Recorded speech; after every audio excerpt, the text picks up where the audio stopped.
திருவள்ளுவரின் வழியில் வாழ்ந்து வாழ்வின் உன்னத நிலையினை அடைய திருக்குறளோடு நாம் என்னும் இந்த நிகழ்விலே இணைந்திருக்கின்ற உங்கள் அனைவருக்கும் முதற்கண் வணக்கம்.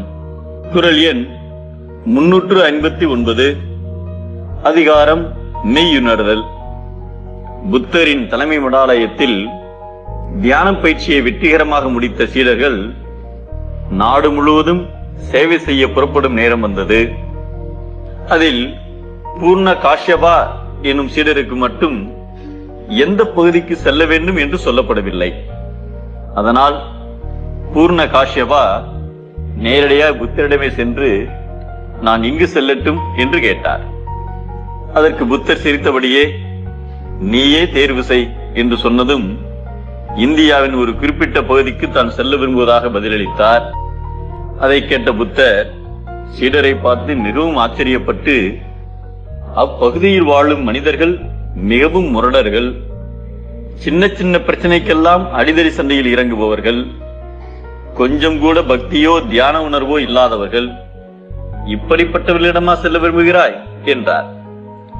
ஆமாம் என்று தைரியத்தோடு சொன்னார் சீடர். அப்படியானால் நான் கேட்கும் 3 கேள்விகளுக்கு சரியான பதில் சொல்லிவிட்டால் நீ அங்கு செல்லலாம் என்றார் புத்தர். முதல் கேள்வியாக, அந்த பகுதிக்கு சென்றதும் உன்னை வரவேற்பதற்கு பதிலாக அவமானப்படுத்தினால் என்ன செய்வாய் என்று கேட்டார். அவர்கள் என்னை அடித்து துன்புறுத்தாமல் அவமானப்படுத்தியதோடு நிறுத்திக் கொண்டார்களே என்று மகிழ்ச்சியுடன் நன்றி சொல்வேன் என்றார்.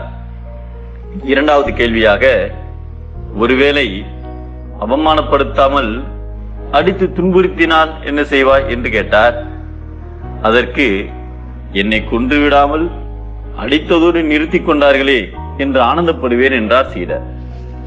மூன்றாவது கேள்வியாக, ஒருவேளை உன்னை கொன்று விட்டால் என்ன செய்வாய் என்றார். இந்த வாழ்க்கையில் இருந்தே எனக்கு சுதந்திரம் தந்து விட்டார்கள், இனி எதை பற்றியும் கவலைப்பட வேண்டிய அவசியமே இல்லை என்று மிகவும் ஆனந்தப்படுவேன் என்றார் சீடர். சீடரின் பதிலை கேட்ட புத்தர், நீ நன்றாக தேறிவிட்டாய். அங்கு மட்டுமல்ல, உலகின் எந்த பகுதிக்கு சென்றாலும் நீ வெற்றி பெறுவாய். எவராலும் இனி உன்னை வீழ்த்த முடியாது. எப்போதும் ஆனந்தமாயிருக்க பக்குவப்பட்டு விட்டாய். எங்கு சென்றாலும் சிறப்பு பெறுவாய். சென்று வா என்று ஆசீர்வதித்து அனுப்பினார் புத்தர். ஒருவர் துன்பங்களுக்கு காரணமான மெய்ப்பொருளை உணர்ந்து பற்றின்றி வாழ்ந்தால் எந்த துன்பமும் அவரை நெருங்காது என்பதை சார்புணர்ந்து சார்பு கெட ஒழுகின் மற்றளித்து சார்தரு நோய் என்கிறார் நம் தெய்வப்புலவர் திருவள்ளுவர். துன்பம் கண்டு ஓடினால் தோல்வி, துன்பத்தினை ஏற்றுக்கொள்வதே வெற்றி